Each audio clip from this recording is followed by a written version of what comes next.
Čovjek je složena sinteza duhovne i životinjske prirode. Šteta je što u vašem umu postoji više od životinjske prirode, a ne one od Boga. Razmišljao sam prije neki dan i odlučio sam vam dati jednu drevnu praksu da vam pomognem uravnotežiti ove dvije prirode, tako da vas životinja ne opterećuje toliko. Postoji onoliko dugo koliko i ljudi.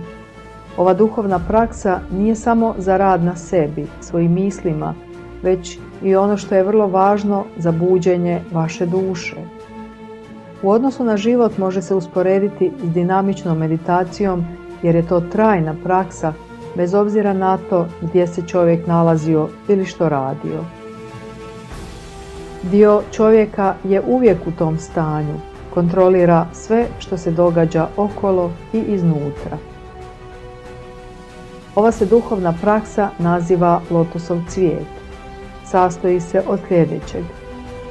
Zamišljate da posadite sjeme lotosa u sebe u područje solarnog pleksusa, a to malo sjeme raste u vama zahvaljujući snazi ljubavi stvorenoj vašim pozitivnim mislima. Tako, kontrolirajući rast ovoga cvijeta, umjetno se oslobađate negativnih misli koje vam se neprestano vrte u glavi. Zar stvarno mislimo stalno na negativne stvari? Pitao je Ruslan. Naravno, odgovori sensei. Samo pažljivo slijedite svoje misli. Ljudi provode puno vremena vizualizirajući različite borbene situacije, prisjećajući se negativnih sjećanja iz prošlosti, zamišljaju kako se svađaju s nekim, nekome nešto dokazuju, kako nekoga obmanjuju ili udaraju. Razmišljaju o svojim bolestima, materijalnim uskraćenjima i sl. To znači da uvijek drže kompleks negativnih misli u svojemu umu. I evo, svjesno se riješite svih tih negativnih misli unutarnjom kontrolom. Što češće u sebi držite pozitivnu sliku, to brže raste sjeme ljubavi. U početku zamišljate kako sjeme počinje rasti i pojavljuje se mala stabljika. Tada počinje rasti, na stabljici se pojavljuju listovi, zatim dolazi mali cvjetni pupoljak.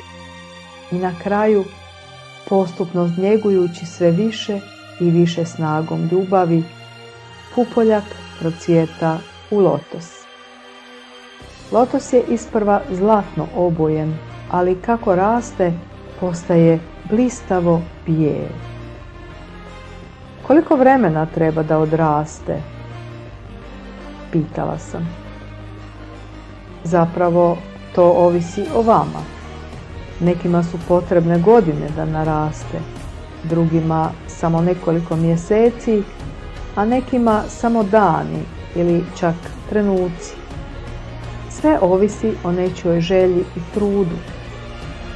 Ne treba samo uzgajati ovaj cvijet, nego ga i stalno podržavati snagom svoje ljubavi kako se ne bi osušio ili umro. Osoba održava ovaj konstantni osjećaj kultivacije na razini podsvijesti ili, preciznije rečeno, na razini kontrolirane udaljene svijesti. Što više ljubavi dajete ovom malom cvijetu, to jest što ga više njegujete i brinete o njemu svojim mislima, štitite ga od okolnih negativnih utjecaja, to on više raste. Ovaj cvijet se hrani energijom ljubavi, naglašavam, unutarnjom energijom ljubavi. I što ste više u stanju ljubavi prema cijelom svijetu, prema svim ljudima i svojoj okolini, cvijet postaje veći. Ali ako se počnete ljutiti, cvijet slabi. Ako vas ispuše snažni bijes, cvijet se osuši i razboli se. Tada će trebati uložiti puno napora za njegov oporavak. To je vrsta kontrole. I tako, kada ovaj cvijet procvjeta i počne rasti, on počinje emitirati vibracije umjesto mirisa, takozvane leptone ili gravitone, zovite ih kako želite, odnosno energiju ljubavi. Osjetite kako se latice ovoga cvijeta miješaju, čineći vaše tijelo i okolni prostor da vibriraju i emitiraju ljubav i harmoniju, svijet. I to se nekako osjeća na fizičkoj razini? Pitao je Ruslan. Da. Lotos se osjeća kao da gori u području solarnog pleksusa, kao i širenje topline. Odnosno, ti osjećaji nastaju u regiji solarnog pleksusa u kojoj je, kako legende kažu, naša duša. Ovo područje počinje postajati sve toplije i toplije. Smisao svega ovoga je da gdje god se nalazili, s kim god bili, što god radili ili mislili, uvijek biste trebali osjećati tu toplinu koja, figurativno rečeno, grije ne samo vaše tijelo, već grije i vašu dušu. Ta unutarnja koncentracija ljubavi nalazi se u samom cvijetu. U konačnici, što se više brinete za njega i veličate ovu ljubav, to više osjećate da se ovaj cvijet dok raste, širi i čvrsto okružuju vaše tijelo laticama svojim, a vi se nalazite u ogromnom lotosu. A tada se događa nešto vrlo važno. Kada dođete do faze da vas latice lotosa okružuju sa svih strana, osjetite dva cvijeta. Jedan je unutra, ispod vašeg srca i grije vas neprestano osjećajem unutarnje ljubavi, a onaj drugi, veći, nalik je astralnoj ljusci ovoga cvijeta koji vas okružuje. S jedne strane on emitira vibraciju ljubavi prema svijetu, a s druge strane štiti vas od negativnog utjecaja drugih ljudi. Ovdje djeluje zakon uzroka i posljedice. Ako to kažem jezikom fizike, dakle događa se efekt vala. Jednostavno rečeno, odašiljete valove dobrih osjećaja, pojačavajući ih puno puta kroz dušu i tako stvarate valno polje, puno miline. Ovo polje koje se neprestano osjeća i podupire vlaknima vaše ljubavi, istovremeno ima blagotvoran učinak ne samo na vas, već i na okolni svijet. Što se događa sa svakodnevnom praksom? Prvo, uvijek kontrolirajte svoje misli učeći se koncentrirati na pozitivno. Prema tome, automatski niste u mogućnosti donositi lošu volju nikome ili biti loši prema nekome. Jer ova se praksa obavlja svaki dan i svake sekunde. I to za života. To je posebna metoda distrakcije, jer se nitko ne može boriti protiv negativnih misli silom. Ljubav se ne može natjerati. Stoga vam se treba odvratiti pozornost. Ako dođe negativna ili nepoželjna misao, koncentrirate se na svoj cvijet, počnete mu davati svoju ljubav, to jest umjetno zaboravite sve negativne stvari. Ili svoju pozornost prebacite na nešto drugo, na nešto pozitivno. Ali cvijet osjećate cijelo vrijeme, kad idete u krevet, kad se probudite noću, tijekom dana, što god radili, učili, bili na poslu, bavili se sportom i tako dalje. Osjećate kako ljubav gori iznutra. Osjećate kako se struje ljubavi kreću u vašim prsima i ispunjavaju vaše čitavo tijelo. Osjećate kako vas ovaj cvijet počinje zagrijavati iznutra posebnom toplinom, božanskom toplinom ljubavi. I što više dajete, to se više pojavljuje u vama. Stalno zračeći ovom ljubavlju, ljude opažate iz perspektive ljubavi. To je drugo, ono što je vrlo važno. Podešavate se na frekvenciju dobrog. A dobro znači uspjeh, sreću, zdravlje. Dobro znači sve. Počinjete se osjećati sretnijima, a to pozitivno utječe na vaše stanje uma.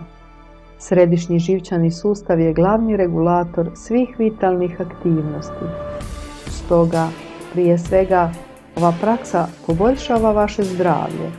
Osim toga, vaš život postaje smireniji kada nađete pomirenje sa svima. Nitko se ne želi svađati s vama. Svugdje ste dobrodošli. Nemate većih problema. A zašto? Zato što čak i ako imate nekih problema u životu, jer život je život, počinjete ih doživljavati na potpuno drugačiji način od većine običnih ljudi.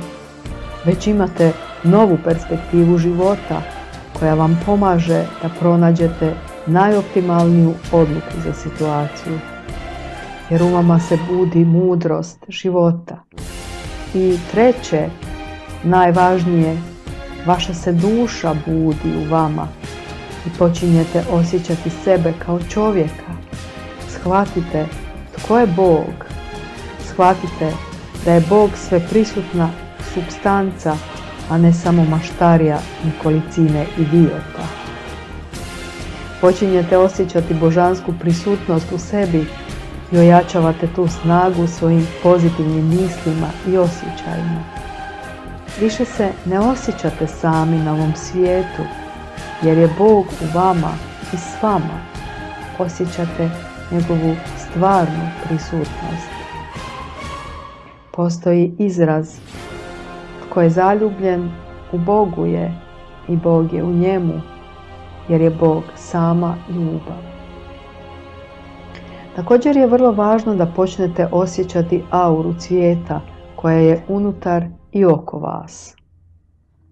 Kako se osjeća aura oko tijela? Pitao je Stas.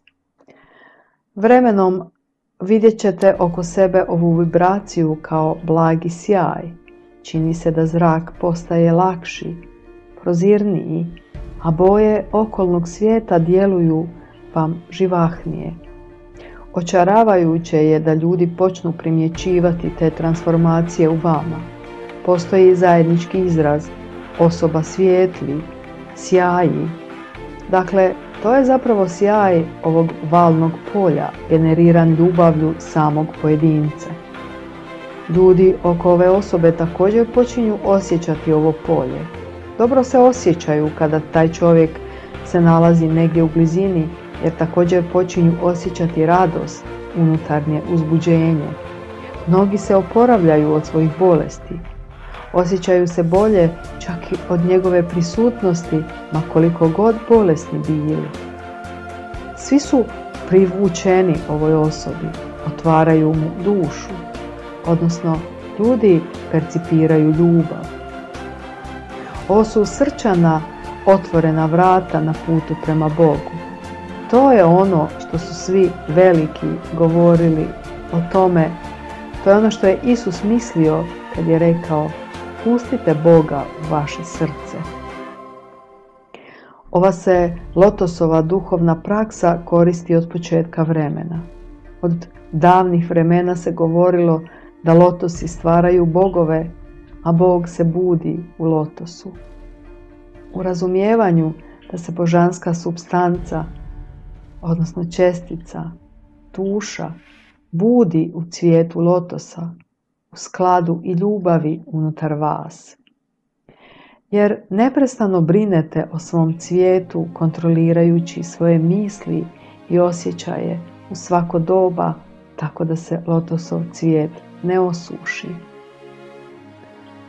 Znači, on raste kao pravi cvijet, iznenađeno upita Slava.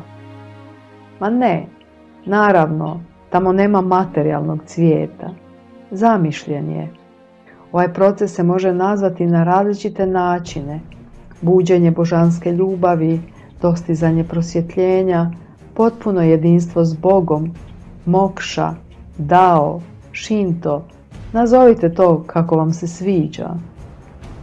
ali sve su to samo riječi i religije. A to je jednostavno stvaranje određenog polja sile pomoću vaših pozitivnih misli i osjećaja ljubavi, što zauzvrat utječe na stvarni svijet oko vas s jedne strane, a s druge strane mijenja unutarnju frekvenciju percepcije vašega uma. A duša? Pitala sam. A duša je stvarna vi. Duša je stvarna ti.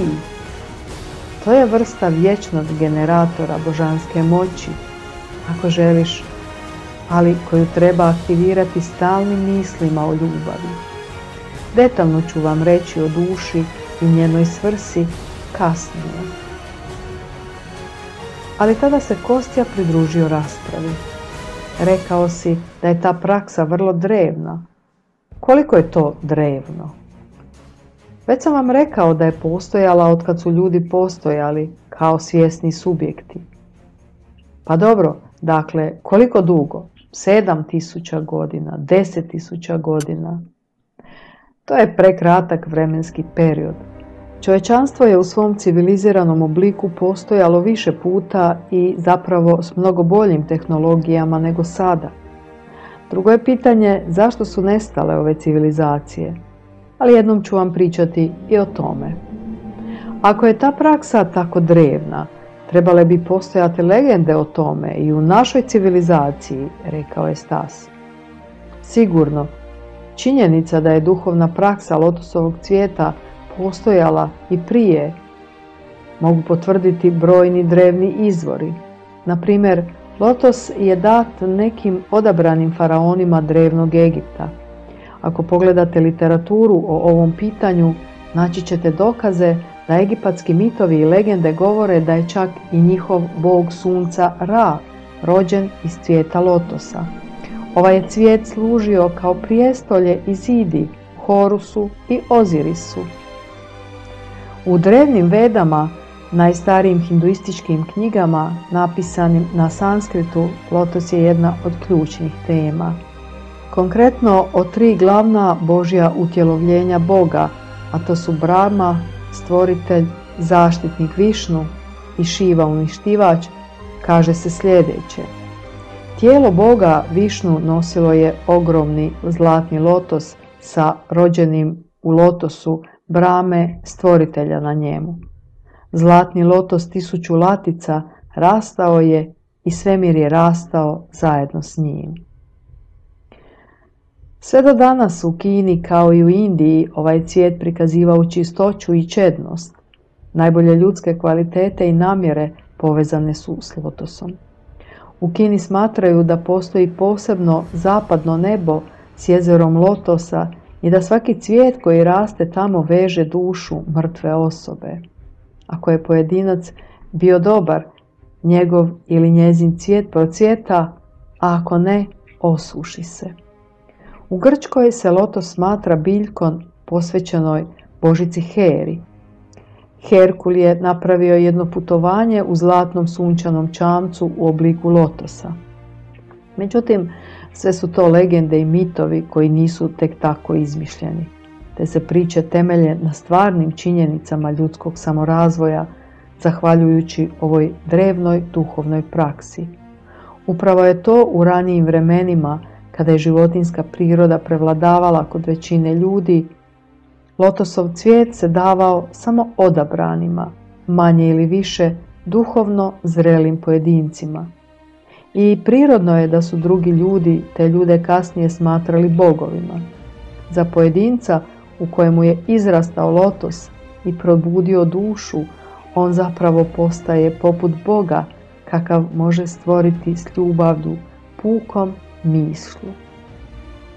Kada je došlo vrijeme da se duhovno odgaja većina ljudi, bodhisatve Šambale dali su ovu duhovnu praksu Budi. Upravo zahvaljujući prakticiranju ove tehnike lotosa, Siddhartha Gautama je postigao prosvjetljenje sjedeći ispod stabla Bodija. Nakon odobrenja Rigdena, Buda ga je dao svojim učenicima za daljnje širenje među ljudima. Nažalost, S vremenom su ljudi iskrivili Budina učenja i stvorili čitavu religiju temeljenu na ovoj praksi. Kao rezultat toga, čak i budisti koji prakticiraju ovu religiju zamišljaju svoj raj kao neobično mjesto gdje se ljudi rađaju poput bogova na cvijetu lotosa. Oni traže ovo mjesto iako je to mjesto uvijek unutar njih. Pretvorili su Budu u Boga iako je on bio samo čovjek koji je naučio istinu pomoću ove duhovne prakse. To je razlog zašto je lotos postao simbol budizma, kao i zašto postoji izraz Buda sjedi u lotosu ili Buda stoji u lotosu. Pokazao je ljudima primjerom što pojedinac može postići porazom svoje životinjske prirode. Učinio je zaista puno dobra za duhovni razvoj čovječanstva, šireći ovu duhovnu praksu među ljudima u izvornom obliku. Istu molitvu uputio je Isus Krist za buđenje božanske ljubavi. Želiš reći da su molitva i meditacija ista stvar? Pitala je Tatjana.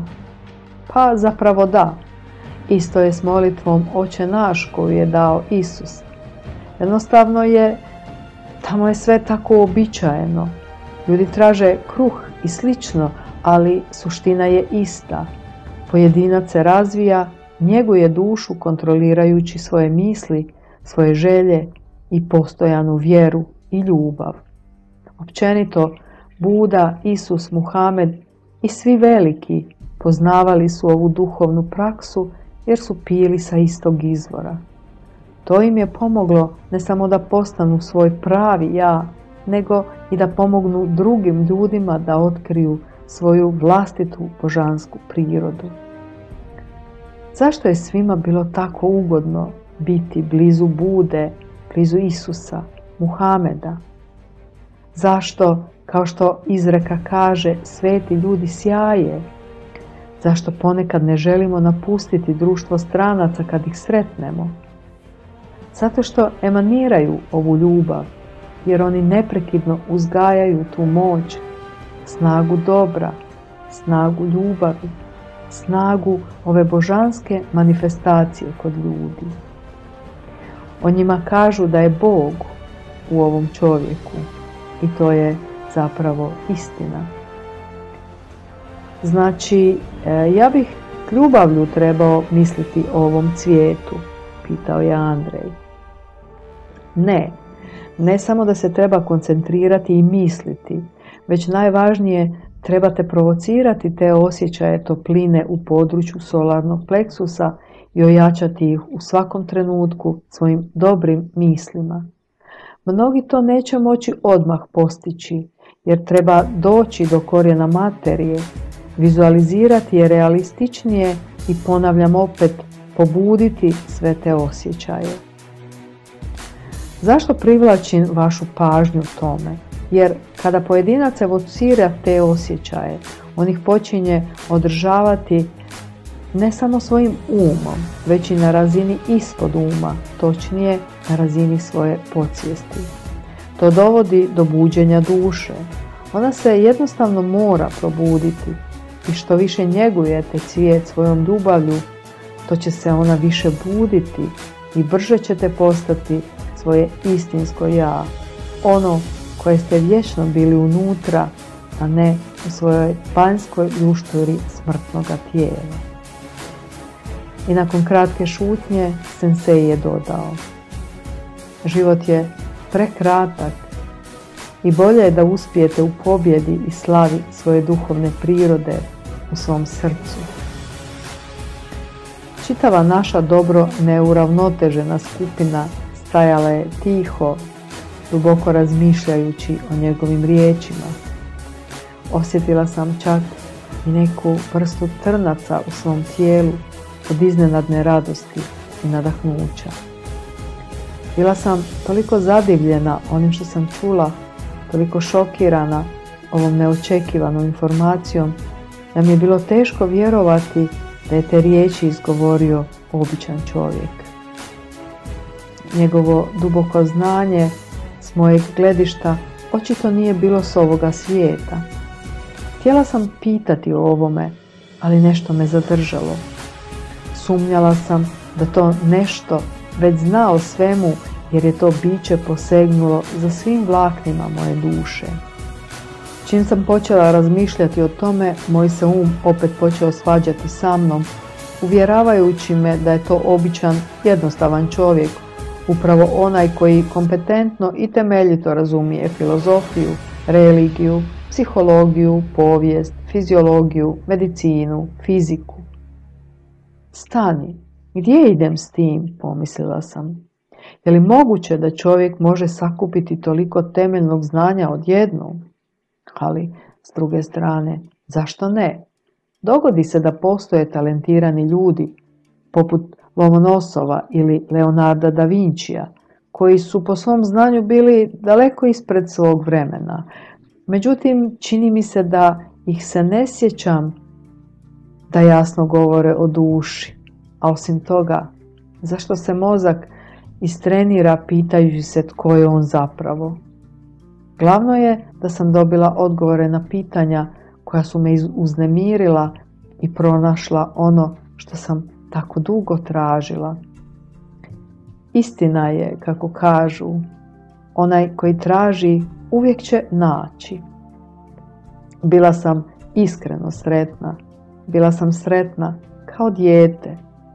To je točno to.